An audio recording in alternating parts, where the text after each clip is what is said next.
Hey guys, it's John Siskovich. This year has been a year of some really, well, I would say a lot of little successes, a lot of little things going right, falling into place at the right time, right help at the right place in the right time, and a whole bunch of big failures that, like, whether it's luck or whether it was just, some bad decisions along the way, things break. And one of those things that has broken recently has been my tractor. The only tractor that I have on farm is now broken, and I'm doing this video to talk about what happened, what condition my tractor is in, and how important it is to me, and then what my thoughts are as I'm now shopping around to replace it mid-season when everything is in the middle of everything and it's in full swing and it's crazy.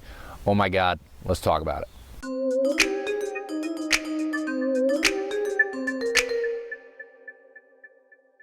So, what happened to my tractor? Well, I have a John Deere 4700. It's a 48 gross horsepower, 45 net horsepower on the front end. And it's a little old, it's a little beat up. It doesn't have a ton of hours on it, but the previous owner and even some of the people here on farm haven't treated it the way it would like to be treated to ensure longevity, is the nice way to put it. And it's burning oil at an alarming rate. When you use it, you can tell that it totally doesn't have a lot of horsepower left in it. The engine's starting to go, and that blue smoke is just billowing out the exhaust pipe. There's a few theories out there between myself and a few mechanic friends of mine as to what's actually happening, but without a full engine rebuild, they don't really know. Everything's in closed compartment. All you see is the exhaust and hear the noises that are different than you're normally hearing. So it's time to shop around options for tractors. So first, what were our options? We had a few different things that we looked at. We looked at taking the motor out and rebuilding it, sending it out to a shop to be rebuilt, because I can't really do that here on farm. I just don't have the shop or the knowledge for it. Getting a kind of a, what's called a crate motor, just getting a already built motor in, just the motor, swapping the two motors out, and then I have a new motor in my old John Deere. That was one possibility. Looking at used tractors that I would buy up front or cash, and you get them as is. And with tractors, as with my tractor, you never know what you're going to get. 2 months ago my tractor was fine and everything was good, and then a month later, a couple weeks later, it started puking out smoke, and just it's not a happy vehicle right now. Or the other option is to go new, buy a new tractor and have it for the next 20 years, hopefully with a new and very strict maintenance schedule and more limited on who gets keys to it and who can use it, just to ensure its longevity going forward. New tractors are expensive, so we'd be looking at financing options, so looking at where the farm's income is based on how we can leverage ourselves for what % financing over how many months versus on how big the tractor is. It's all kind of sticky, and I've learned some new vocabulary on different types of transmissions. I've looked in a lot of different brands, and it's one of my more favorite topics because everyone has a strong opinion on John Deere, Kubota, Mahindra, Massey Ferguson, New Holland. I'm sure I'm missing a few there, but looking at a tractor that suits my needs and then figuring out where I can find one in the Northeast for a price that also suits my budget. That's where the real finesse comes into. So what I've done so far is first assess, not like, oh, what's the best tractor? It's like, well, what do I need this machine to do? So for me, my needs, I get 2,000 pound pallets of grain that come off the back of a truck, because I get my grain shipped in on a truck in 40, 50 pound bags, so a 2,000 pound pallet.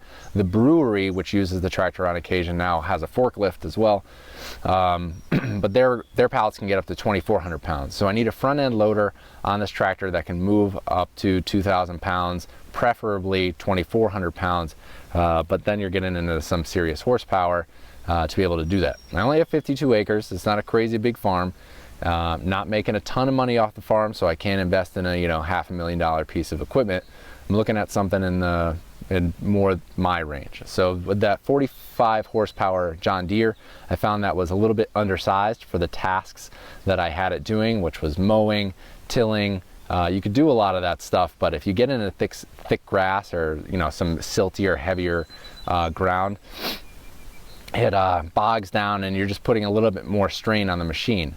So I'm looking from going to 45 horsepower up to 70 horsepower, which is 60 to 70 horsepower is the size tractor that I'm looking for. It'll lift what I want it to lift, it'll mow a little bit nicer, and with being oversized a little bit on horsepower, when I push it a little further, the engine will be able to take that wear and tear a little bit better, and long term it'll hold up a little nicer than taking a smaller machine and pushing it to the limit.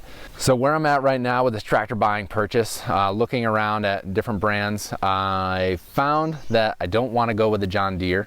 It might break some people's hearts, but with John Deere and buying a John Deere, with that comes, you know, the sticker price of you're getting green paint, they're well branded, all American, yeehaw, America, John Deere. And you know, I want a solid machine that's going to keep running, and I don't want to pay for the paint color. On that same note, I was looking at Kubotas, Japanese made solid machines. I have some friends with Kubotas, really highly recommended.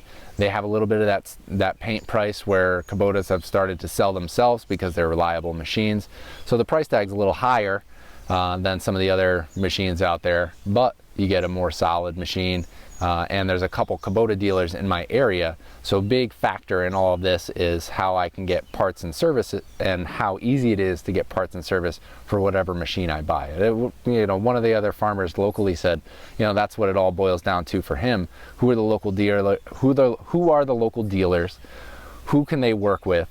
And when it breaks, how fast can they get it fixed and at an affordable price? You know, without breaking the bank there too. Because when you need the tractor the most, it's going to break. So the quicker you can get it back out onto your farm, the better. So I looked at some Kubotas in the size range I'm looking for. They're in about $44,000 for a 70 horse Kubota. I forget, something in the M series. So that's, you know, they have 0% for 60 months. So we're looking at $600 a month or something like that for a payment for the Kubota, which is a lot for a small farm. I also talked to a Massey Ferguson Mahindra dealer. Mahindra is a new company that I hadn't heard of before, but they're a really large manufacturer based out of India.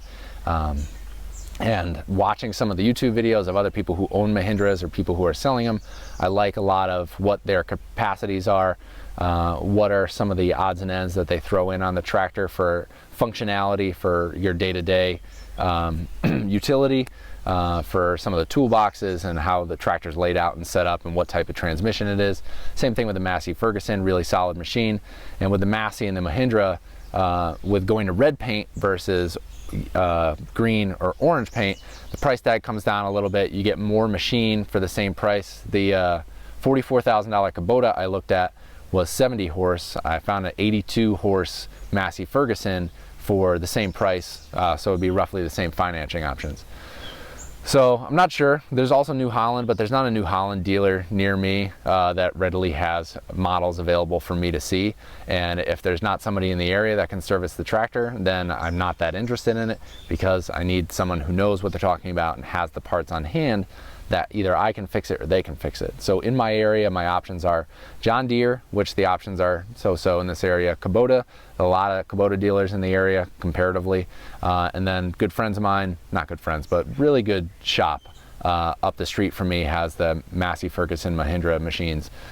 So right now I've been restructuring my farm and doing things where, you know, there's fields that aren't getting mown, there's tractor work that's not getting done, there's things that I'm trying to find workarounds for, weed whacking instead of mowing, or mowing with a different mower that takes a little bit longer, so straining other machines, and just kind of figuring out what I can do to make a smart decision, all on top of now our CSA has started and there's other things happening on farm. And as this video gets longer and longer, you can see that, you know, this is a big thing. It's a major decision to be made. I have to look at, you know, what my books are, what my income is for the farm, how I can leverage myself, and what really are the benefits that this machine would bring to the farm. And all that goes into factoring out how, you know, how I move forward with what tractor I would want to buy. And I've been looking at the used market. That's the other thing. And as I'm talking, throwing out numbers like $40,000, the used market in New England is so different than even upstate New York, the Finger Lakes in New York, or getting into Pennsylvania or the Midwest. I have a lot of friends in the Midwest, so there's tractors everywhere because that's where a lot of the agriculture in the US happens. In the Northeast, land prices are really big. All the tractors are sized for rich landowners and not for operating farms. So it's hard to find something in my size, and with that, there's not a lot of turnover of machines where there's a decent used market. There's no decent used market. In the Northeast, I found on Craigslist that people put up garbage and want the world for it. You know, any pile of rusted metal, they're gonna put up for exorbitant prices. You may find a deal now and then. I've gotten some great deals off of Craigslist. I don't completely write it off. I get a lot of things for the farm off of Craigslist. But with a tractor, you never know what's gonna be under the hood, who had it, how it was treated, and with it being such a huge investment and so critical for how I run my farm, I'm just tentative going forward, seeing what the decision is. So I'll keep you guys in the loop with the YouTube channel here, doing it vlog style videos. I enjoy the discussion. This video is purposefully a little long to give you some of the details, so to keep that conversation going in the comment section below. As you can imagine, there's a lot of things going on at the farm.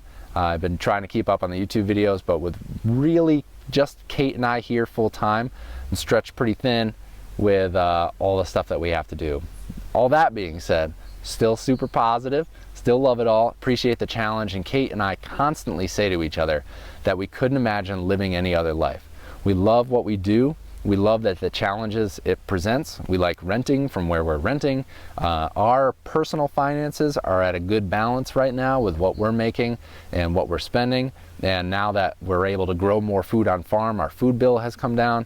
And every day we get to work together. We have 3 meals a day with our daughter. And man, it is just beautiful outside. So I hope you enjoyed the conversation today. I hope you guys have some input. I'm not sure what's going to happen going forward. It's going to happen in the next couple weeks because I'm in desperate need of some machinery. I also not a really big fan of being this reliant on a machine, but such is life when you have some acreage. I'm a little jealous of Curtis Stone and his urban ag model where he's got just a little walk behind tiller, but you know, such is life. So, hi Curtis. Thanks you guys for tuning in. Thanks for subscribing. Looking forward to your comments in the comments section below. I like doing that. And until next time, I will see you out in the field.